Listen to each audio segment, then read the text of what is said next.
Start to call the Dayton Utility Service Board to order. It's Monday, July the 11th, 2022. We'll take a roll call. Stan? Yes, here. Jen? Here. Carla? Present. And Ron, I'm here, so 4 of us are here. Okay, second on the agenda was the bid opening for our grant money for the streets. Mark, you want to take this? Yes, these are bids for the 2022 Community Crossing Grant. For a point of reference, the estimate for the project is $657,379.72.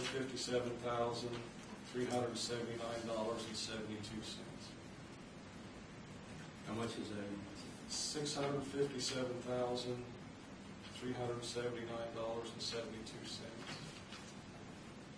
So, we received bid packages from 3 contractors. The first one I'm opening is from Midwest Paving.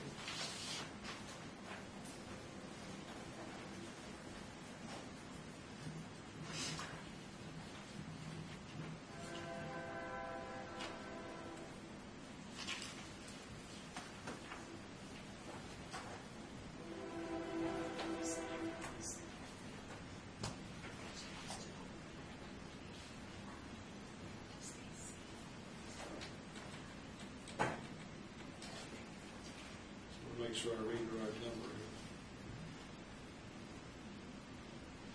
here. The bid from Midwest Paving is $577,960.70.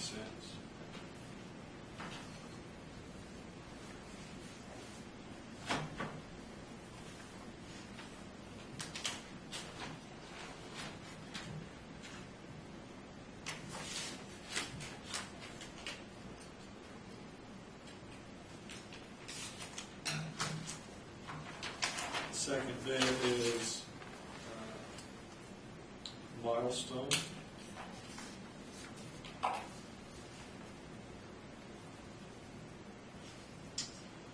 The bid from Milestone is for $767,361. So $767,361.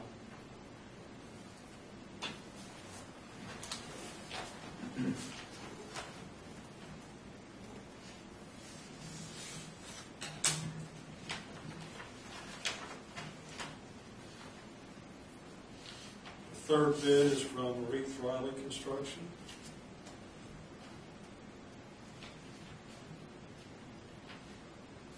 The bid from Reith Riley is $599,625.90.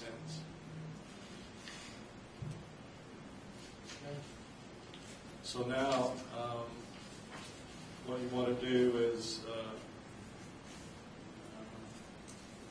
make a motion for recommendation to refer these bids to BF&S Engineering for review. I make a motion to refer these bids to BF&S Engineering for review. Second. Okay, we have a motion to send these to BF&S for bids for a review. We had by Jen and a second by Carla. Take a roll call vote. Stan? Yes. Jen? Yes. Carla? Yes. And Ron? Yes. So it passes 4-0. Give them the call. Happy reading. Can't wait. So that was good news. I mean, Yes. the concern of ours was, as we learned last year, that the bids come in over the estimate. Yeah. Very good. So it looks like we'll be able to stick with the 75 state, 25 town, as long as all their paperwork's in order. Just give me just a second to write this thing. Colin, you guys did a good job. That was tough too. We had a lot of Yeah, changes happen since January. Yeah, a lot of variables.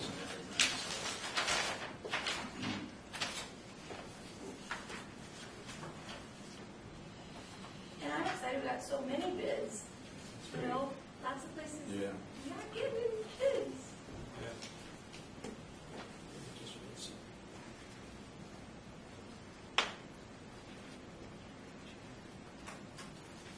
Mark, I can start talking about the trash. Yeah. Rates, because that's between us. Okay, we got number 3, trash rates. We need to establish a new trash rate for trash pickup and recycling and everything. I think they bid it in at $13 this year, Yeah. $1 more. Yep.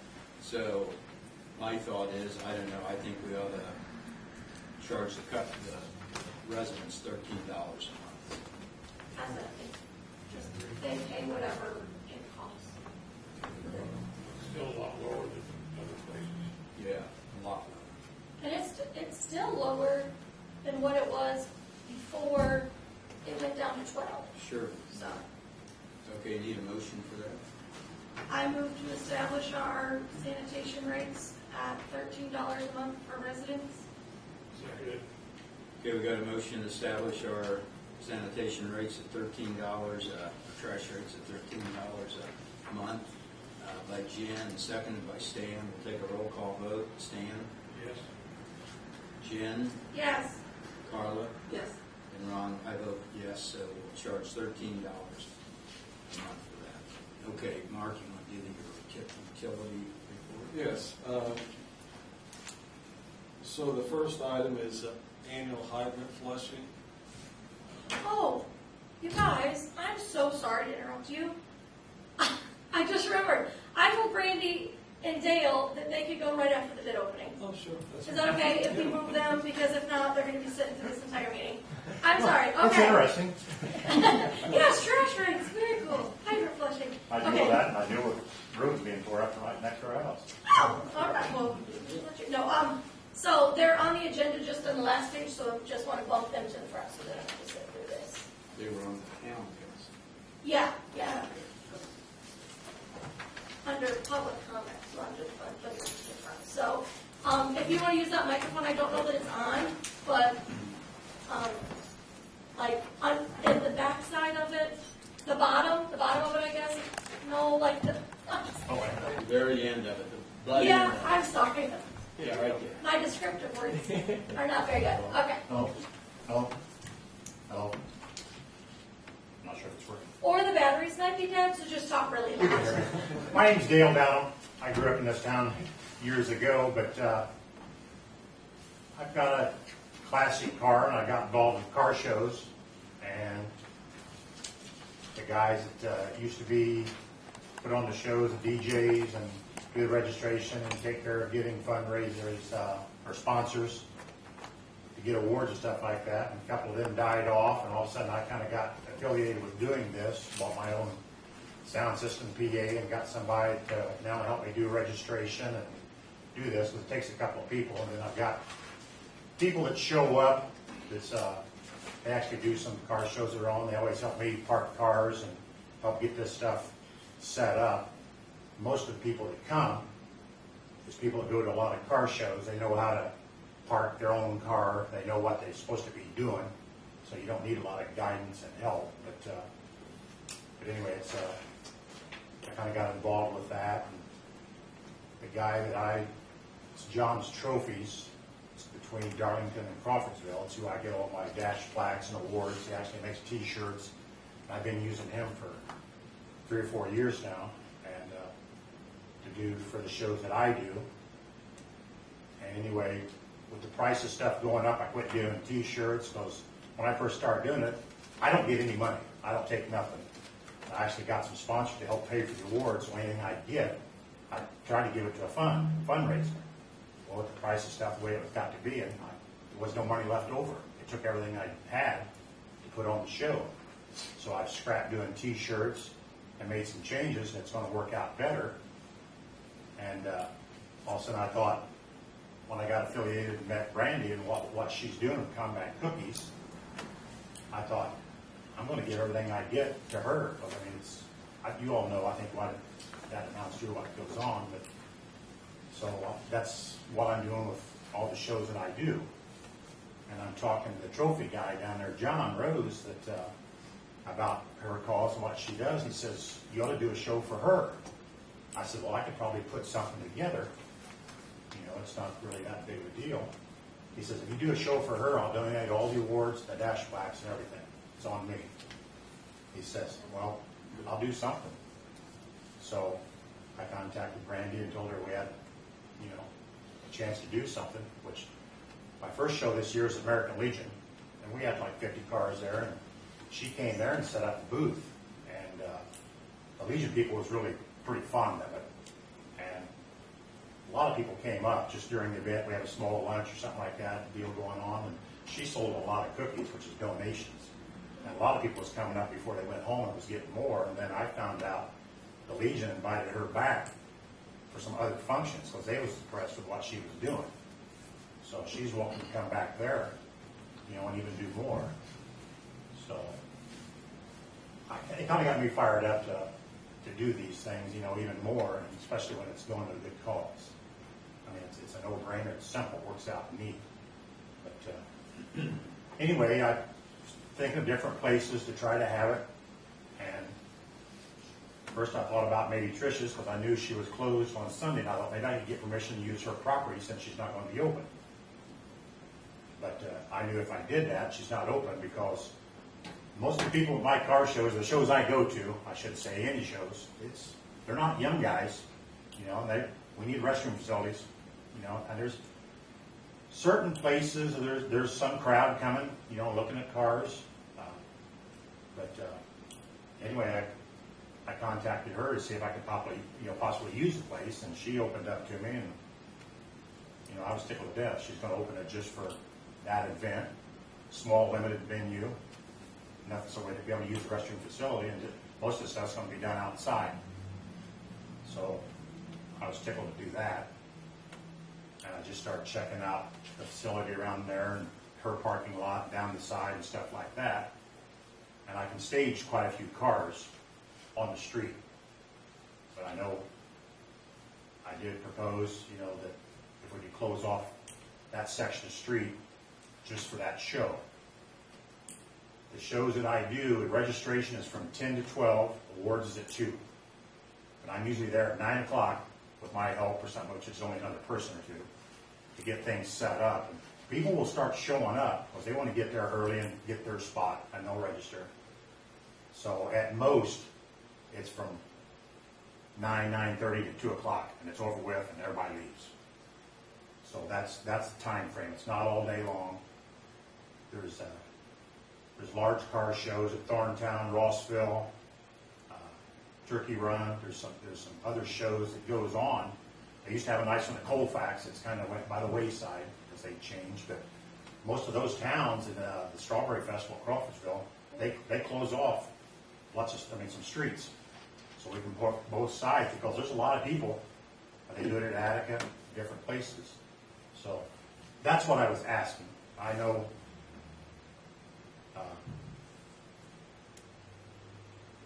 I can still get a lot of cars there, but it would be a little safer and easier. It'd be easier to line the cars up on that street and have room for more cars. I don't deal with Facebook. Randy does. A lot of people do, and it is a good tool to find out your input on this stuff. It sounds like there's a lot of feedback. So, I'm always hoping if there's at least 45, 50 cars, I'd consider that a nice show. 2 or 3 years ago, I was asked to do one at DeFal Chevrolet, and I'm hoping for 50 cars. It was 130. About wore me out. I mean, I wasn't prepared for that, but I don't expect there will be nothing like that, but it would be a little easier to use that street at that time. I know there'd be people coming out of that addition.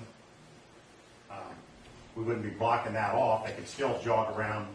It'd be 2 blocks, be going back towards Lafayette, if that's what the distance is. But that's all I was asking. I understand. Years ago, I can't remember because I was in Boy Scouts out here. I used to help with fish fries. There's so many things went on. I can't long enough ago that I don't remember what all was closed or shut down. But that's what I'm here for, to ask. I want to turn this over now to Brandy, and she's got a little spiel there too, or something like that. Question? What? Okay. So we are just asking for Harrison between Main Street and 38 to be closed, and we have went around and got asked the people, the homes that would affect, to sign a petition stating that they wouldn't mind if it was closed during that time. Oh, sorry. Sorry. So I'm just going to read what I wrote real quick and make this go fast. Thank you for taking time to hear what we have to say regarding the car show. And I'd like to start out with saying when Dale first came to me about the car show, I was very excited, and I'd never attended a car show and wasn't sure what to expect. I was also honored that Combat Cookies was chosen to receive all profits from the car show, and we didn't have to do all the work by ourselves. I'm appreciative to Dale for his efforts to donate to our mission. As you guys know, our mission is to support our troops overseas. So it's been explained to me that the request to shut down a small portion of Harrison Street for a few hours this Sunday due to the car show would be denied because the town would like to establish a precedence for future events. While I do understand the importance of that procedure, we're forced to make precedents frequently at Combat Cookies, I'd also like to state that the action of bringing a community together is also important, and that is what I believe this car show will do. Citizens of this town have told me personally that Dayton used to have occasions that brought people together, such as Dayton Days, and more recently the fish fry and box parade that we have attended seem to be greatly accepted where townspeople can come together. I believe our car show will result in an important social connection like the other events. It's a time for people within Dayton to feel a sense of belonging to the town. These gatherings give everyone a positive activity to enjoy right within their own community, as well as showing other people from nearby towns what Dayton has to offer, such as the pizza place, Trish's, the popcorn place, candle company, and liquor store, and could potentially bring them more business as well. While it's always difficult to estimate the crowd of a first-time event, I can tell you that I have had more questions and comments through Facebook and in person about this show than any other event we have ever attended as Combat Cookies or any of our upcoming events. Just to give you an idea, when I look at the behind-the-scenes stats for our Facebook page, I find that this car show by a landslide has more interactions on our post and more views than any other event we have ever put on or attended. The average number of people reached through our Facebook for other events that we've had have been about 934 people that have seemed like they've been interested. This car show has reached 15,300 people. The average number of Facebook responses to other events that we've had is about 36. This car show has 758. Of course, I know these numbers do not mean there's a certainty of a large crowd that will show up, but there's a pretty good chance. Please understand that we did not anticipate these numbers when first planning this car show. I understand that alternate locations for this car show were suggested to us due to its growth, and I appreciate the offer and suggestion, but with all of the flyers that have already been sent out, which Dale started handing out back in February, March, word of mouth has already been spread, and it's been posted on social media well before we realized how much it was growing. Moving the car show after everything that has been advertised would be difficult. Also, Trish has been kind enough to donate a portion of her food proceeds, or all of her food proceeds, to Combat Cookies. So if we move the location, Combat Cookies could potentially lose out on that donation. So again, I understand your position of wanting to set a precedence for other nonprofits and businesses who wish to temporarily close a street for their events. But if it's now July of 2020 and a precedence has not been set to date, closing a street down doesn't seem to be a continual or popular request. If anything, this car show could potentially set a precedence of the biggest positive impact on Dayton in such a short period of time, of just a few hours. So, thank you for hearing me out, and we do hope to see you all on Saturday, or Sunday rather. All right, thank you. So, I also prepared what I was going to say, so I didn't forget anything that I wanted to say. So, I have told Brandy that her cause is worthy and admirable, and we've tried to support her since she came to town, but what she's asking for and what Dale's asking for is something that we can't do, we shouldn't do it, and we won't do it. And like they both said, I've already said that to them.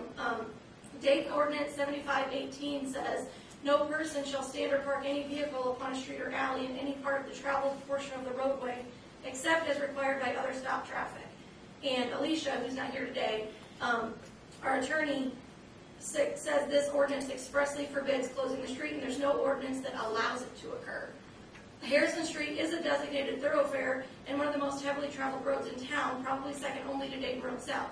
Even if we had an ordinance that allowed us to close streets, Harrison Street would not be one of them.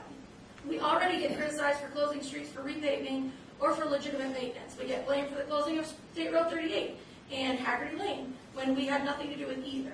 So we're not about to close a very important, heavily traveled road for a private event, even if our ordinance allowed it, which, again, our ordinance prohibits it. And I kind of want to go through the chronology of how this happened. So a week or two before the June meeting, I got a call from Dale, and he said, hey, I'm hooking up with Combat Cookies. We're going to do this car show at Trish's. And I said, super cool. That sounds great. So then I mentioned it to Scott, hey, do you know about this car show? Just want to let you know. He said, yeah, I told them to get on the agenda to close the road if they want the road closed. And I was like, oh, they want a road closed? I don't really know anything about this. So I reached out to Brandy and, said, you're going to have to get on the agenda. I don't know if this is going to happen. She was like, okay. And then I reached out to Alicia to get her thoughts, and in the meantime reached out to another council member, and I contacted Brandy and said, listen, this isn't going to work, but what about a number of alternatives, like the school or even town hall here? And she said, I'll get a hold of Dale or whatever, and I heard nothing. So I just assumed, we were going on, the car show was going to happen, cool. So just a few days ago, I got a call that they wanted to be on the agenda to get the road closed. And I was taken aback, I thought we were past this. So, anyway, I explained again, we can't close the road, we're not going to close the road. Even if we could close the road's not getting closed. And some things were said that sounded a lot like, if you don't close the road, we're pretty much going to annihilate you on social media. I hope that's not the intent of that. Is that a threat? Anyway, so we can't be bullied. We can't be threatened. The ordinance says you can't close a street. The ordinance strictly prohibits it. It's not like we have an ordinance that allows it sometimes, or we don't have an ordinance that addresses it. The ordinance says that it doesn't get closed. So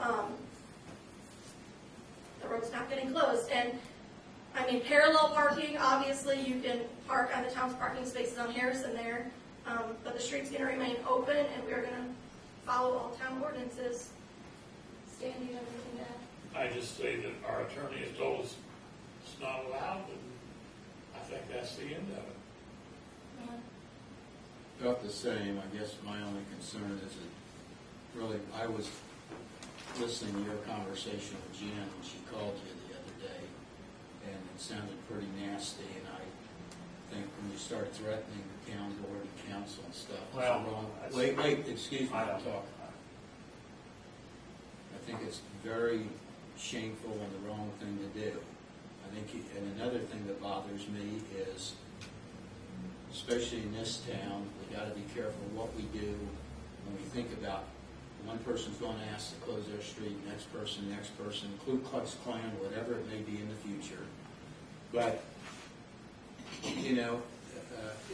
nobody really came up to board a while ago, and Tricia, if you were having it at your place, I thought you probably would have come up here last month and told the whole truth that you are closing the road and everything. So, anyway, I think we got a lot of thinking if we ever change this in the future. Carla, do you have anything? Nothing to add. I agree with the general sentiment there. One last thing. You guys can still, I think it's great. I think what you're doing is great. Yes. I think it's a good cause. But it's a private endeavor on private property, and you got to be real careful what you establish and set up doing on private property. And you guys can still have a beautiful car show. You and your friends own both sides of the street all the way down. There's another acre lot right up the alley that you can park in, a full acre. Actually, the old Combat Cookies had more square footage next to it than Tricia has at her place. So I'm surprised you didn't start up the Combat Cookies with the bathrooms and with more square footage. But all the lawns on both sides that are all your friends that signed this thing, except somebody's not even on that street. I think you know, let them park in their yard and everything, you got plenty of room there. But it also is right touching, keys into a state highway, that it sort of scares me a little bit about the amount of people and everything along the state highway and parking on both sides and walking around and walking in the highway and all that. I just want to reiterate that, like, I agree about making decisions and being careful about what decisions you make because it's going to have an effect. But the real bottom line is, when Alicia said, you can't do that, your ordinance prohibits it, it kind of tied our hands. We don't really even have a decision to make because we have to follow the ordinances. So, okay, so we're going to open this up for other public comments. And if anybody wants to speak, please go to the podium and just state your name and address for the record, and you'll have 3 minutes. Is there any further public comment?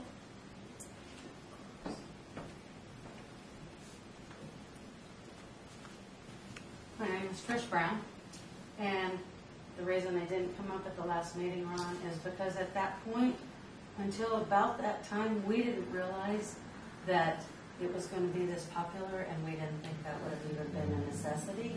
This wasn't me trying to be hateful. This wasn't me trying to be vindictive. And when I was asked to do this, I just considered it an honor, and I'm donating 100% of everything that day after our food cost is done back to her cause, no matter what your stance is and no matter what the ordinance is.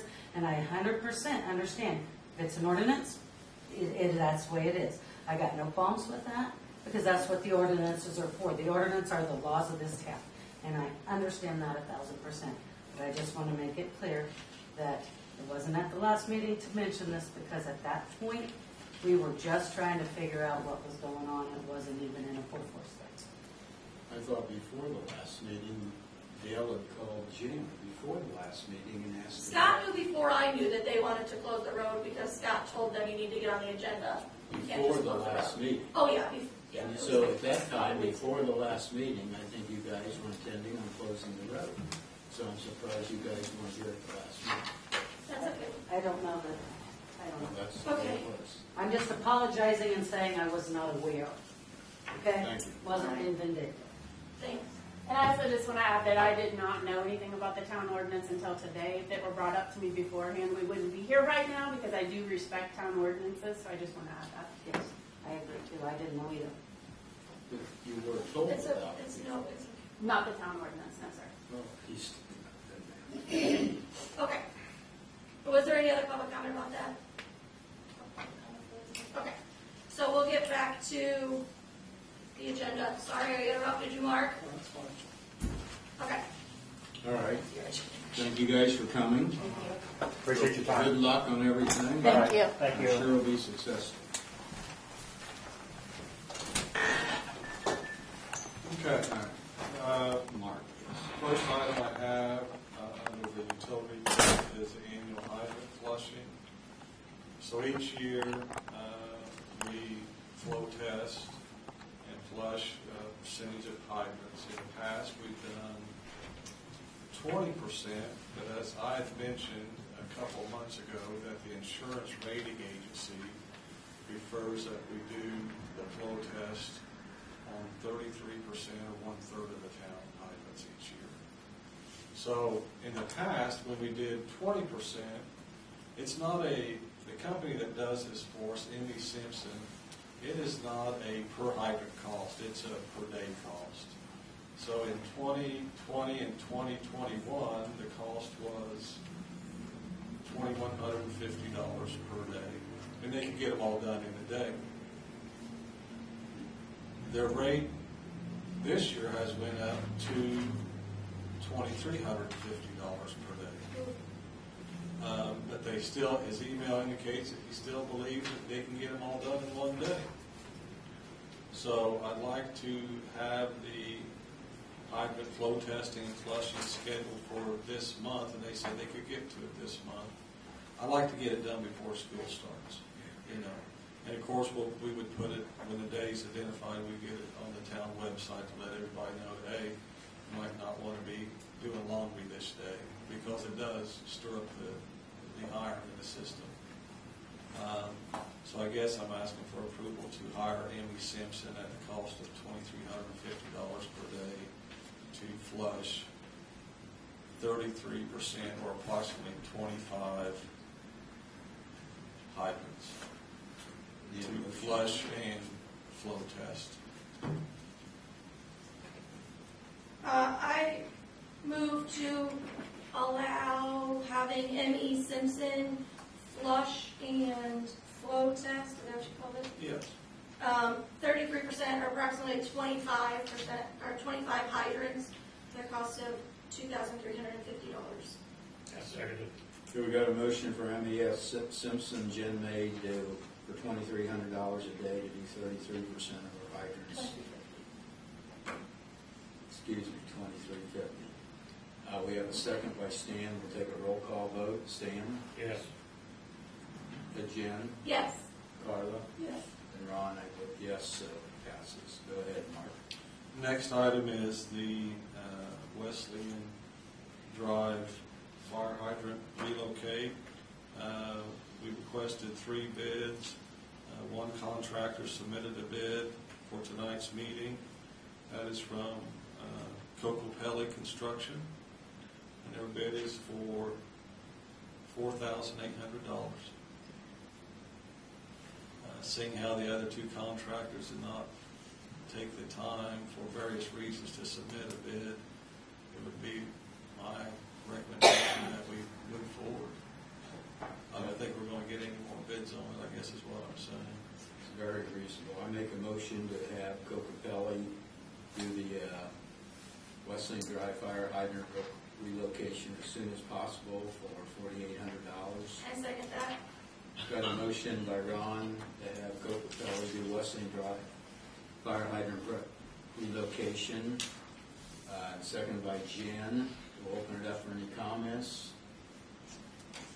Trish? You go back over there again? Yeah. All right, so, Is it, I don't think it's working. okay, We know your name. okay. Just try to talk super loud if you could. Okay, I can do that. So this is the fire hydrant at the end of Wesleyan for the cul-de-sac that's being moved 10 feet onto your property?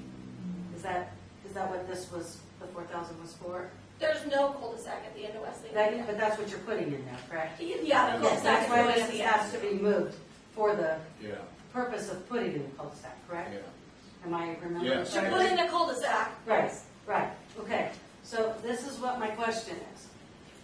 Every property has the 10-foot utility, which is where that is currently located. Is that accurate? Well, most properties have utility easements. Yeah, it's in the And- utility. Right, okay, so, when I was asking questions about this, when I talked to some people, BFNS said that they actually recommended that the cul-de-sac be moved 5 feet further to the west instead of that farther down, so that there wouldn't be a need to move a fire hydrant onto a personal residence, and it wouldn't affect the changing of hands. It was the same property owners that owned the property either way, if it was moved 5 foot to the west, so that that fire hydrant wouldn't have to be moved.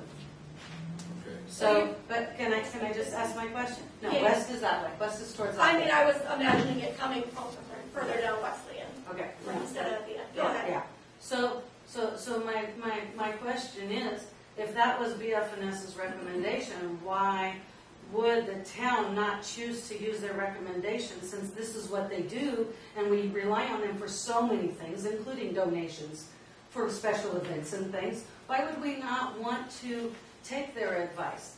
Because I understand you're going to answer, Ron. But my question is, if that's the case, I've spoke to many people in Lafayette and many contractors and many companies about this, and they've never heard that it's a standard that you put it on someone's property, because they said by putting it on a personal residence's property, that means that personal resident is going to get tax breaks and going to get discounts on their insurance. So why should the town pay to move it when they could have went with BFNS's actual recommendation? Then it wouldn't have affected anything as far as your personal property. Okay, good questions. First of all, the cul-de-sac and the hydrant will be we will donate the land like we did on Shady Lane for the cul-de-sac on Shady Lane. That's going 100% on our property.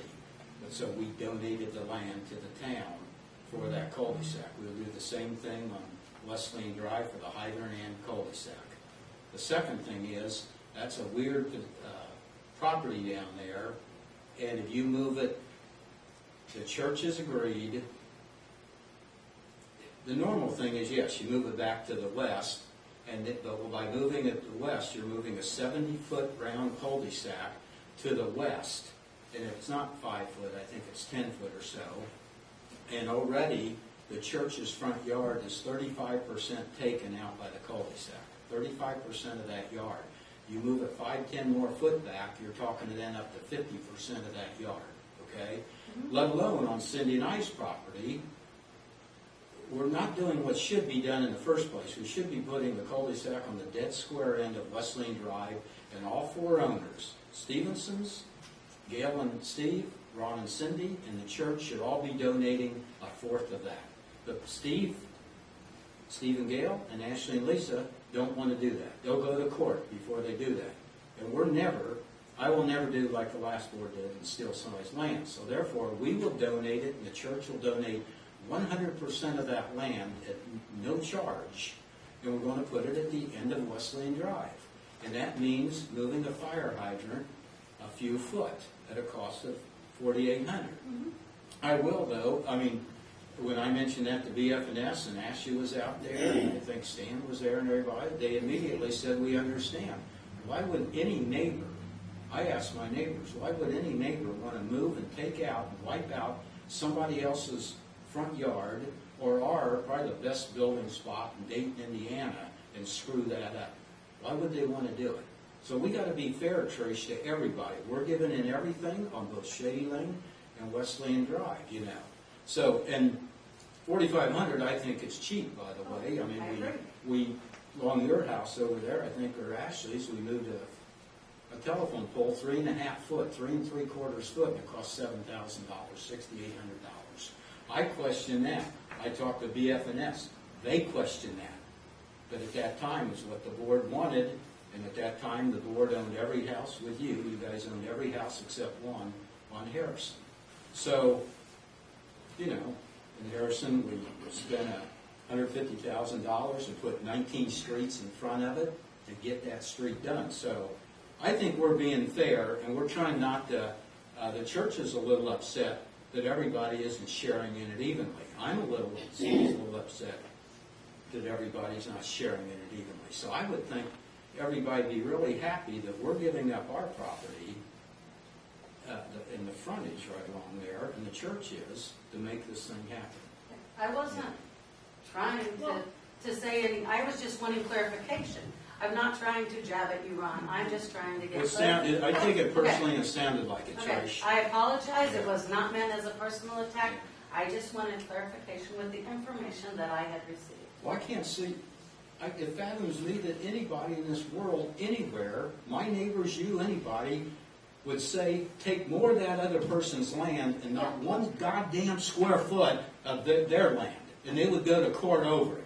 That's what really irritates me in this whole process. And I'm Well, sorry, sure that they didn't are. have anything to do Well, with my... you're super passionate about this, and it boils down to Ron and Cindy and the church are giving up land to properly end this road, and you're upset that the Stevensons aren't getting 10 more feet of It has driveway nothing to do with the Stevens. because it needs Sure to it go is. to the end of the road. It needs to end at the end of the road because they won't allow it on the property, so it needs to end at the end of the road.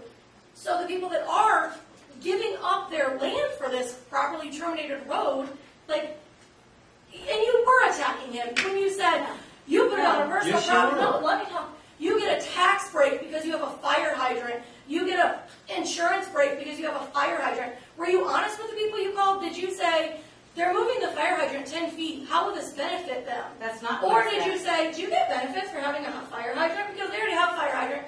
It's getting moved 10 feet. The fact that you reached out to many, many, many contractors and BF&S and many, many other individuals, why are you so passionate about it except to attack Ron and try to make it sound as though Ron's doing anything except giving to the town like he always does. That I'm was sorry, not not it yet, at what all. we worked on. My question was why not take BFNS's advice? That was my only question. It wasn't meant to take jabs at anyone. It wasn't meant to do digs, and you can say that all you want. It was not my intention, and you Okay. can't put words in my mouth. You had one question, I agree with that, and we'll listen to this tape, I'll listen to it tonight, but it was to halfway accuse and take jabs and make such a ridiculous request that I can't even believe it. And Trish, when you're talking about this, remember, we donated half of Shady Lane, we donated the cul-de-sac on Shady Lane, we donated my salary up here for $250,000, we've donated everything in our life for 48 years we could possibly do for this town. So it just galls me that my neighbors, and you are even bringing it up, about a cul-de-sac that isn't on your property whatsoever. And if, I'll tell you what, if there was any tax break, I'd give it all to Combat Cookies, you know, for God's sakes. All right, wonderful. What a nasty thing to Wonderful. say. Wonderful. Okay, let's move. Did we vote? I don't even remember if we voted. Okay, we need to take a vote to move this fire hydrant as soon as we can. Stan? Yes. Jen? Yes. Carla? Yes. And I vote yes, so it's 4-0. We can go ahead and contact them right away, Mark. Okay. Next item I have is under stormwater. So June 22nd was the audit inspection. So this concerns the stormwater system down at the maintenance shop and the police garage. So there were two deficiencies noted. One is to make sure that I want to say this right. I'm sorry, Mark, can you, where's this at again, where you're? At the maintenance shop and at the police garage.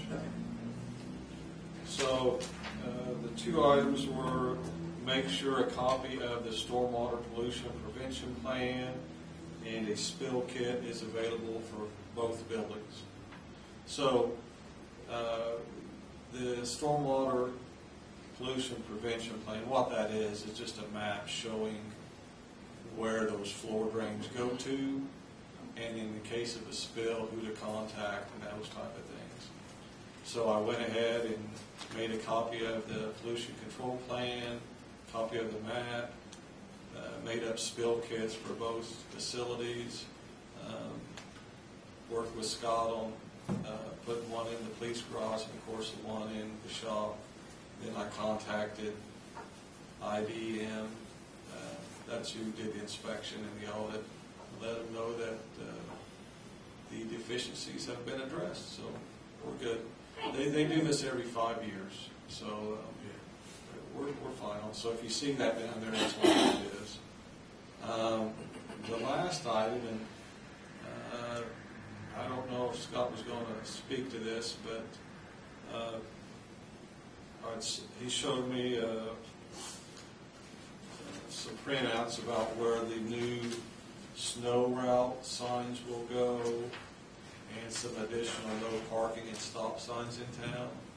I'm just letting you know that I'll need to order supplies for this. I don't have all that on hand in the shop, so. And when we do them, you mark them all, preferably at one time, so I can go along and order a bunch of them. Yes, yeah. And majority of them are being placed on pre-existing signposts. But there's a few no parking signs and a stop sign. I believe it comes to mind down at Dollar General. I believe it's where the stop sign's going.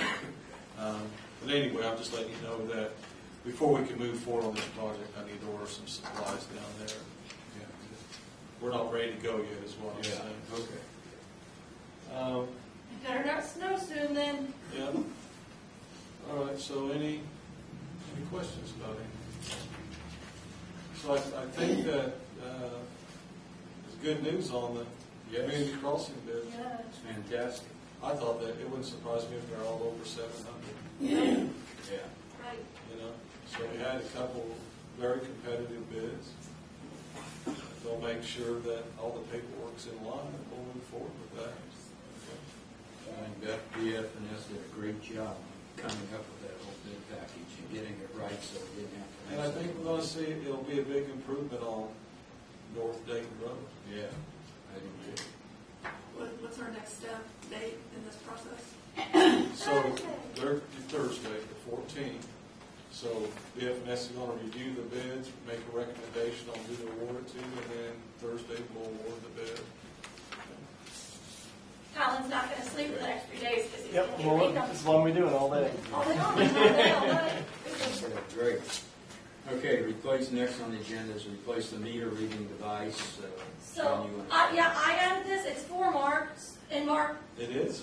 yes, you can fill in where I get wrong. So, Mark has an iPad that he uses to read meters, and his Neptune software, like app or whatever, that he uses to read meters, needed to be updated. But in order to be updated, the iOS for that iPad needed to be updated. But that thing is so obsolete and old that it won't update to that operating system that Neptune requires to function.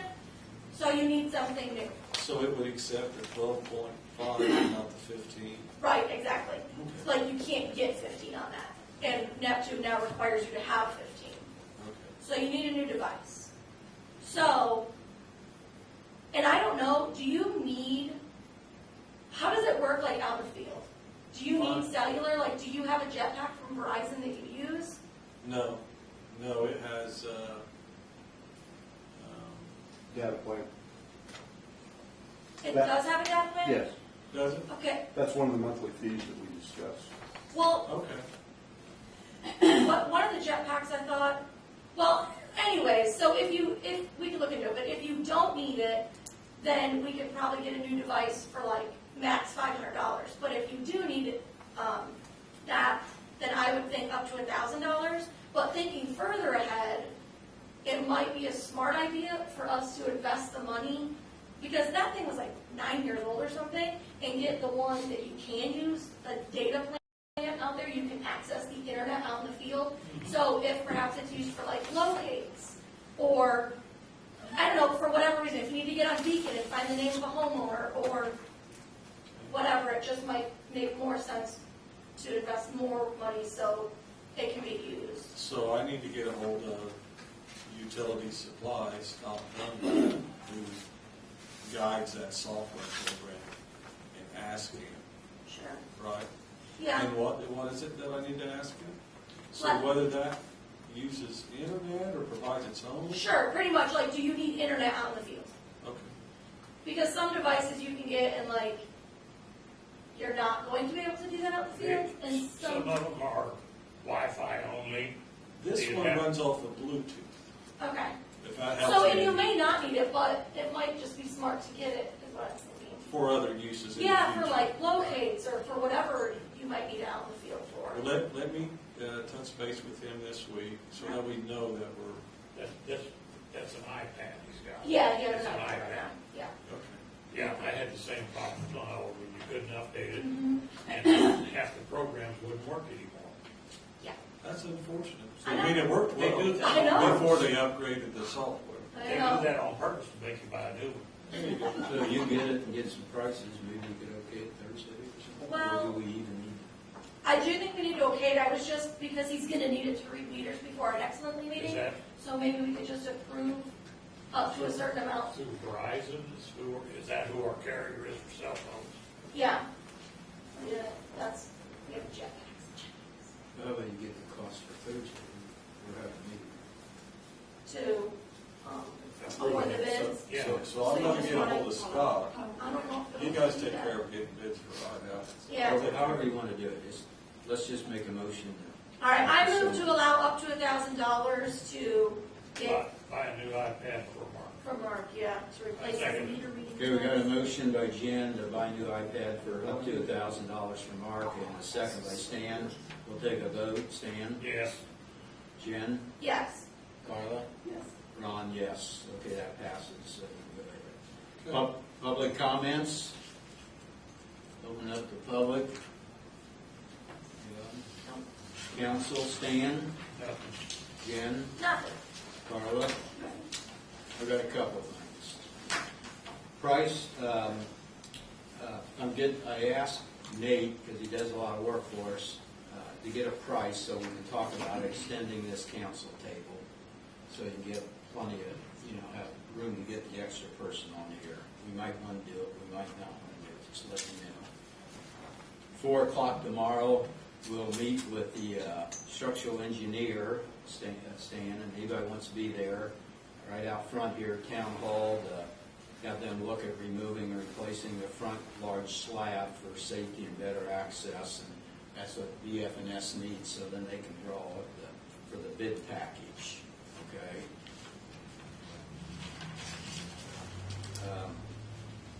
Now this will take 1.5 minutes. I want to quickly I wrote this down before any of us got into it. I want to quickly clarify some misinformation about closing the cemetery, Dayton Cemetery, when the state construction began. Pam Crum, the township trustee, told Marshall Taylor that no vehicles or golf carts or anything wheeled were to be in the cemetery, as the graves were being run over, the corners of them, and the historic archway had been hit, and the orange barriers that state had put up had been removed or thrown aside. Pam called me and asked if I would put large stone pieces or log barriers and block all and every possible entrance to that cemetery. So I did. I always do what they want. So I placed all the large logs over every entrance, and I was at the cemetery several times checking that the logs had not been moved, and I also cleaned out their garbage pit down there for them because it was overflowing. So I had the tractor down there. So I just want to emphasize that neither the council, anybody on this council, nor Marshall Taylor made the decision to close the cemetery to all vehicles. We have not had the police in our back pocket, like some people have said on Facebook, and I wish that the person spreading the lies and the hatred and dividing this town would stop it, and they ought to be ashamed of themselves. That's all I got to say, and I'll turn the meeting over to Jim. Okay, Dayton Town Council meeting for July 11th. We've already taken roll call. We're all still here. First up is the allowance docket. So I move to approve the allowance docket for June of 2022. I second it. There's been a motion made by myself and seconded by Stan to approve the allowance docket. Is there any comment? Okay, we'll take a roll call vote. Stan? Yes. Ron? Yes. Carla? Yes. And I vote yes, so that's approved 4-0. Next is the claims docket. I move to approve the July 11th, 2022 claims docket in the amount of $128,820.38. Second. There's been a motion made by myself and seconded by Carla to approve the claims docket. Is there any discussion? How do you vote? Stan? Yes. Ron? Yes. Carla? Yes. And I vote yes, so that's approved 4-0. For the reports, I move to approve the following March 2022 reports: the appropriation report, the bank reconciliation, the fund report, and the revenue report.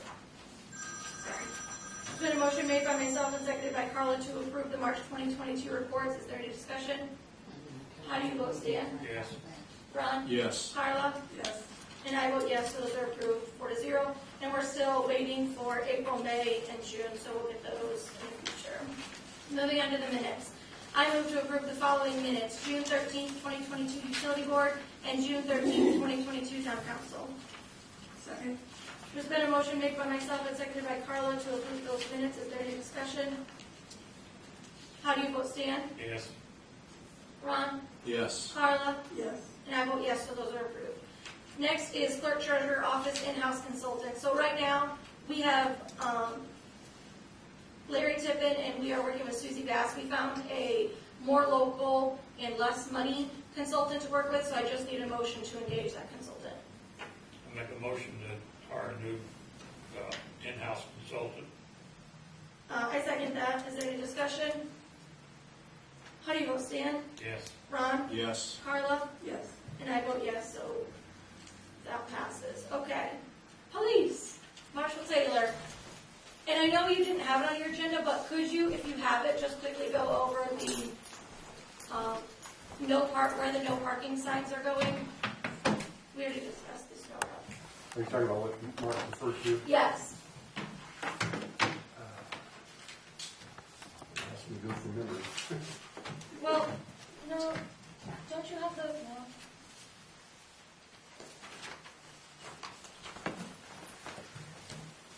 There are just a few of them that I just mentioned. It's not that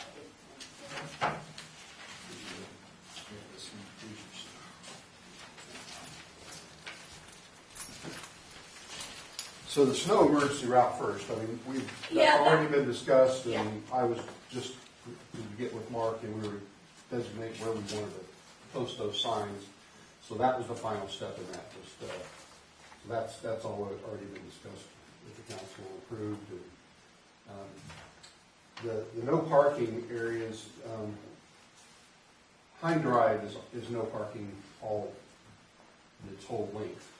And I wanted to erect 2 more signs on the west end due to sporadic problems I have with semis parking in that area to increase visibility. One sign was already erected there, and we took it down so that car could better access that area along the ramp there to farm. So we didn't get that back up, and we decided to put it in a different location. That way it would still be there visible, but allow him to have access. And the other new one in that area was just on the cul-de-sac turnaround towards the south end of that. So I've mapped these all out, and Mark said they would go in and get locates put in so they can erect posts. So that was 2 no parking signs. The other no parking area that is in need is up by the school at College Street, east of Dayton Road, just a little bit west of that parking lot. That area there has a sidewalk that is on the same grade as the road, and people tend to park on that sidewalk. And the street is fairly narrow there, and buses have a hard time with visibility and getting out and cutting that corner when they're exiting and entering the school. So that whole section, I want to make no parking and place one sign there with a sign facing both east and west directions, because a lot of people will pull in there off of Dayton Road and park the wrong way on that to pick up kids. And that's primarily what we're dealing with.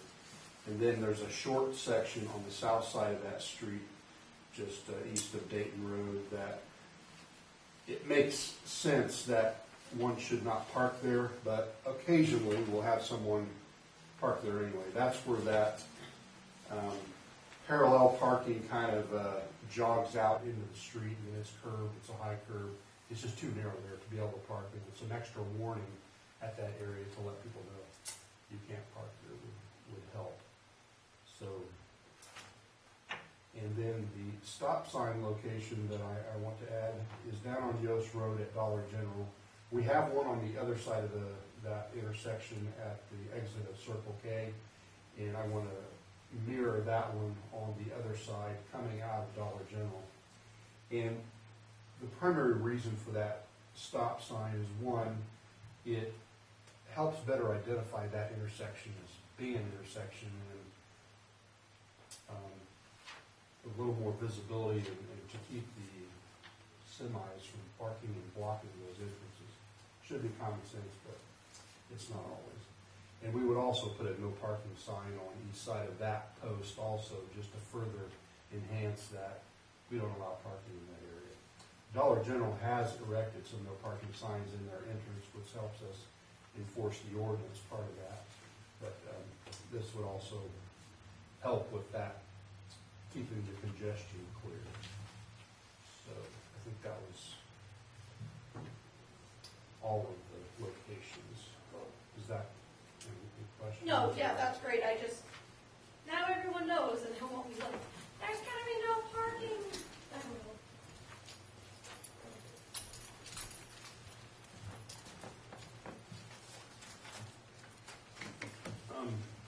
I would like to request that we add some equipment storage systems to the two squad cars. And the primary reason for this is one, ease of access, and two, actually, I guess three. Two would be liability, and three would be liability concerns, and three would be safety concerns.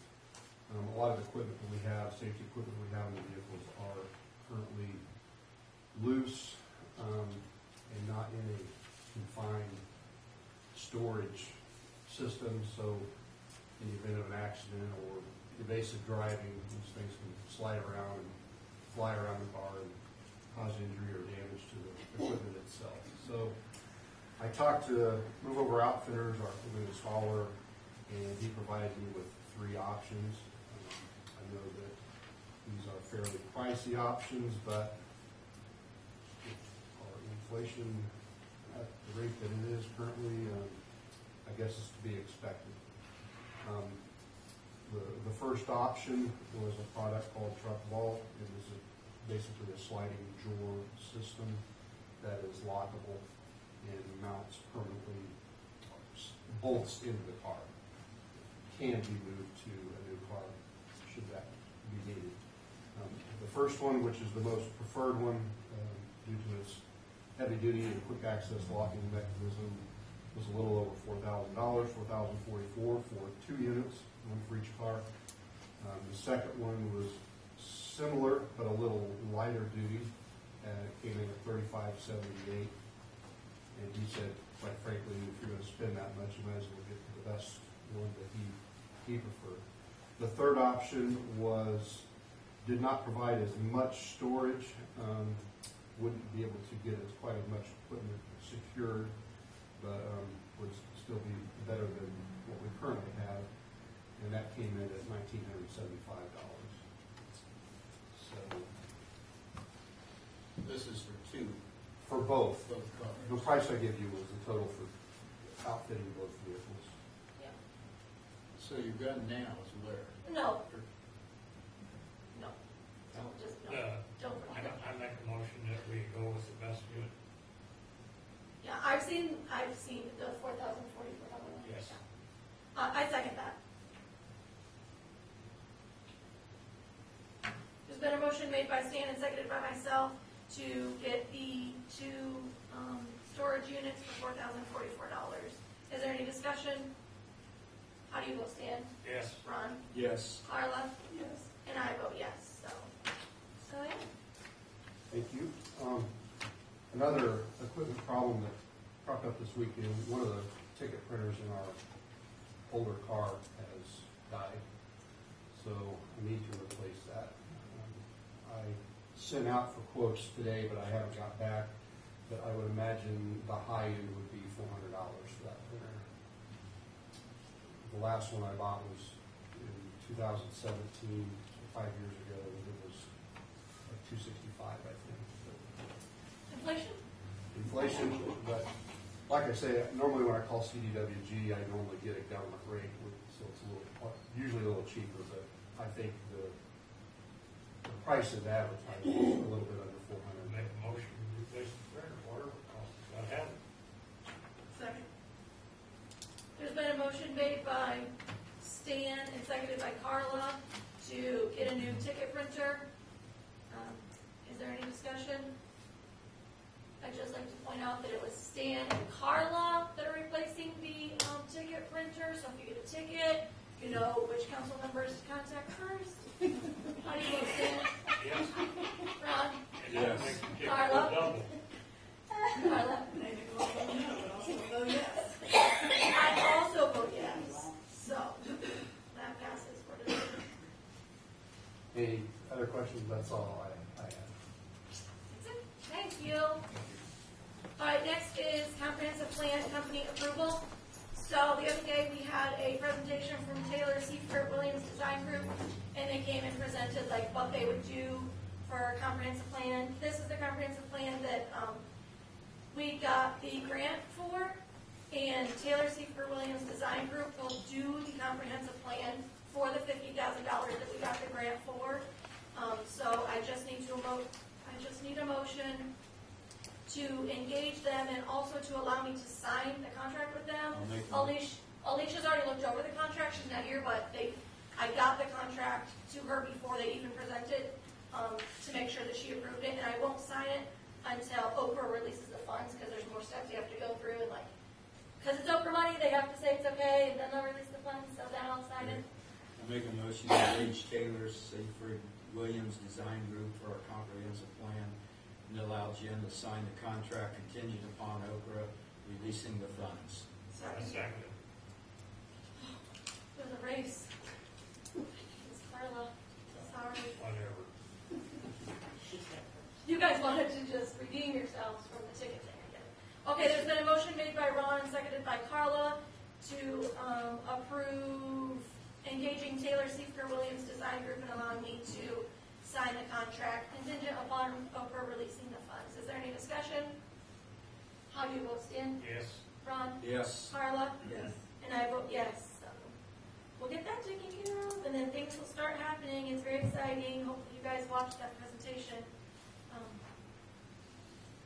Appoint at-large council members. So letters were submitted, and the council reviewed them, so we're ready to appoint someone. So I make a motion to appoint Mark Burmester to fill the vacant at-large council seat.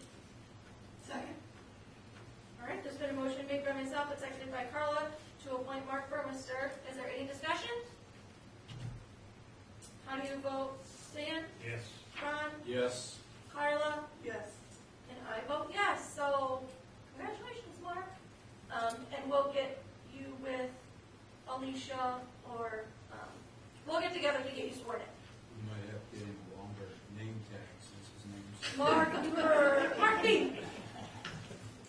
We don't know how to pronounce it right anyway, it doesn't seem to be okay. Okay. Is there any further public comment? We did public comment earlier, but did anything? Okay, would you, Do I have to go up there? I don't think the microphone's working, so what would you state your name and address for the record? Okay, my name is Joy Fabry Combs. My address is 759 South Street, number 9. I just live down the corner. I have a question. This house over here broke down a while ago. Okay, 3 things I want to bring up. Number 1, it's an eyesore. 2, I don't know who owns the property, but most times when houses burn, you either rebuild or tear it down. And the 3rd item I want to bring up is the most important one. You don't know what happens unless you actually go through a house fire, which I did in 2008. And I have to pass this house. And it brings back memories of my fire. I lost, my late husband and I, we lost everything. And it's a dramatic experience every time I pass that house.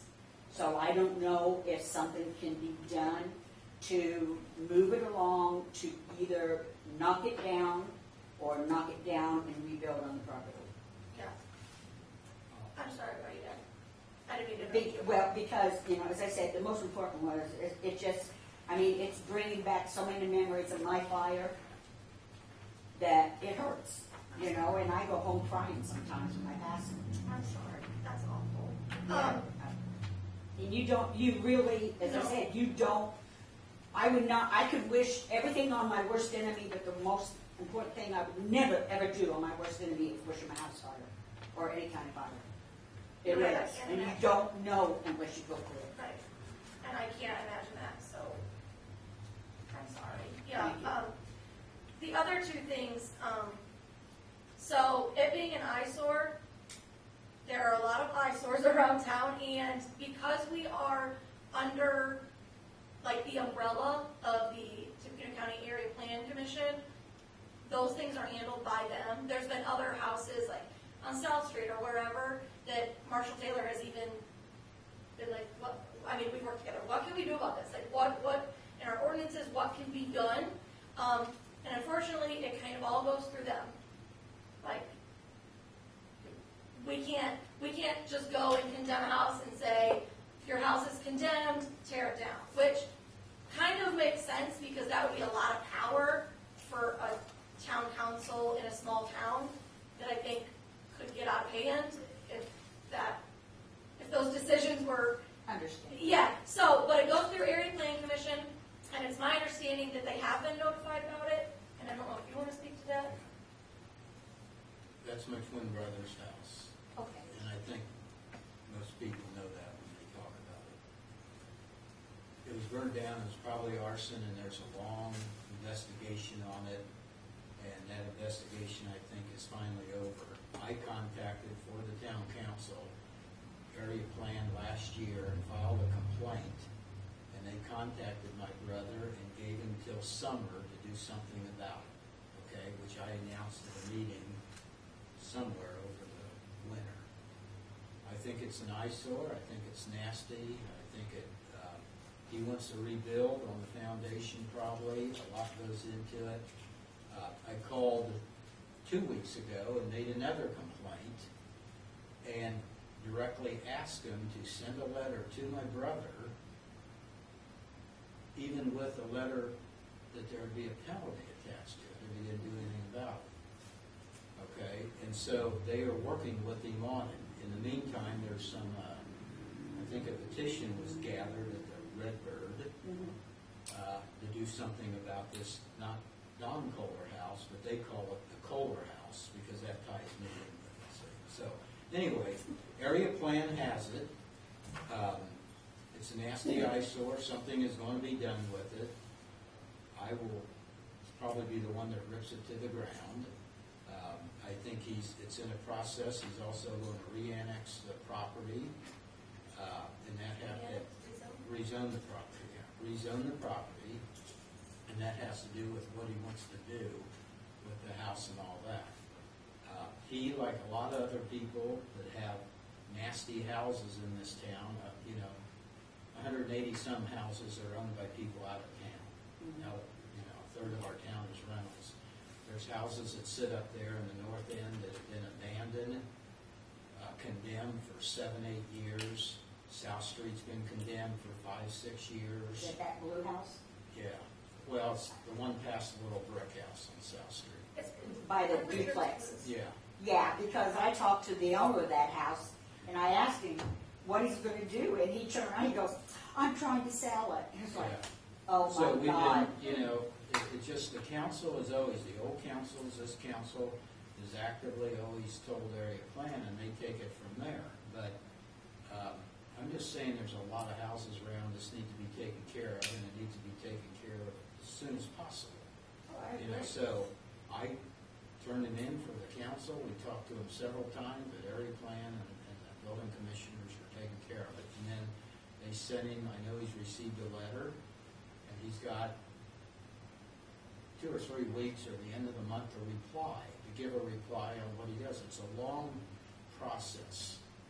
And like if you have somebody living in your house, it takes over a year to kick them out of your house. Okay, these things take a long time, so we're aware of the whole situation.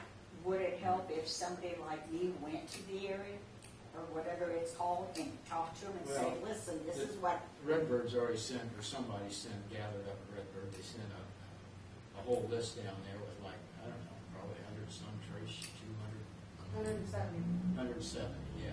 She organized it. No, I didn't organize it, but I did go ahead and allow it to be signed Yeah. at my place and take it down there. Yeah, good. Thank you, Trish, for stepping That's up to the plate and doing that. So, anyway, there's plenty been done. It's between area plan and their building commission and Don Kohler, not Ron Kohler, Don Kohler. And so, I'm sure it'll be resolved. And I hate it as much as you do. I mean, it's an probably embarrassment more to so me. because they keep trying to tie it to you. Well, sure, everybody for a year's tied it to me. so That's I, what they see, do. I didn't know that, because I don't know who owns property. I mean, I've lived here for years, and I I don't complained know. on his place before I complained on anybody else's, so. Well, But nobody, Thank you. nobody asks that. So anyway, it's being taken care of. Okay. And hopefully in the next, Even though if next he, month or two, I hope I can have the authority to rip that thing down. well, even if he wants to rebuild on it, on the foundation, why can't he go ahead and have it torn down and then rebuild? Because, I mean, there's nothing you can do for it right now. Yeah. I mean, you can't repair what's Well, there. tearing down a building and leaving existing foundation that's usable for a new building is like 35% more of the labor than ripping the whole thing down. When the fire department years ago burned a house down where their parking lot is, they had me come in and remove the whole burnt structure, remove the foundation, and I replaced it with, I don't know, 10 or 12 dump truck loads of dirt. It's like grassy area over there. Okay, It's 50% the labor to dig the whole thing out than trying to pluck everything out and leave your foundation and everything intact. And so a lot determines on, I think, next month's meeting, he's going to be bringing up about rezoning the thing. And that will determine on what he does with that foundation. Not Okay. the top, it's more the foundation, and you can't just go, if you remove a foundation, like people have found in this town, they rip a garage down, remove the foundation.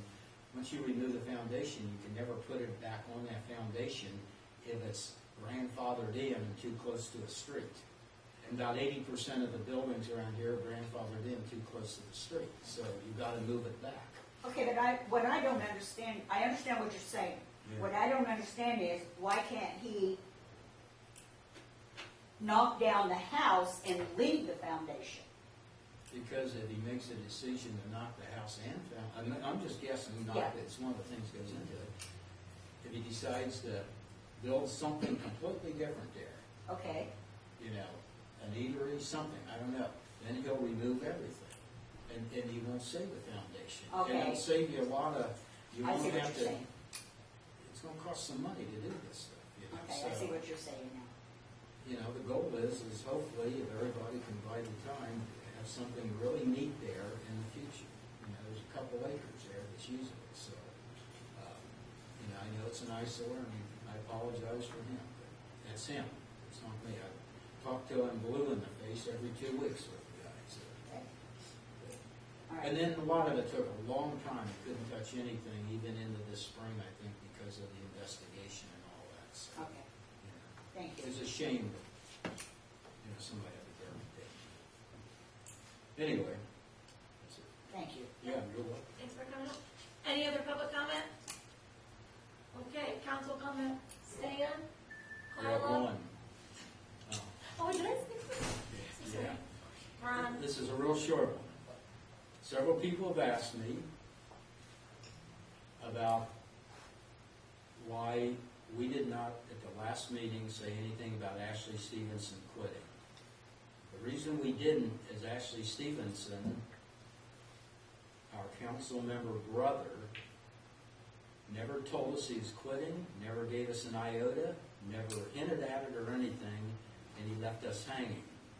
So we did not find out about him quitting until an hour or two before that meeting. So we felt at that time it wasn't wise.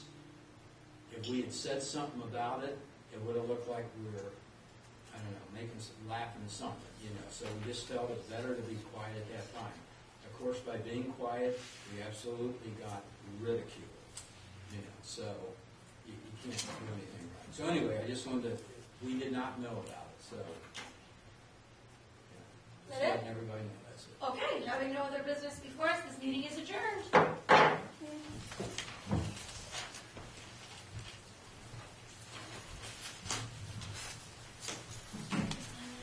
It's great. That's all this is. He didn't read it. He looked back at me and said, I'm thinking of taking it up, taking it to driving school. There's passion. Well, whenever you do, you So I told him, I said, get criticized. you gotta read it. Yeah.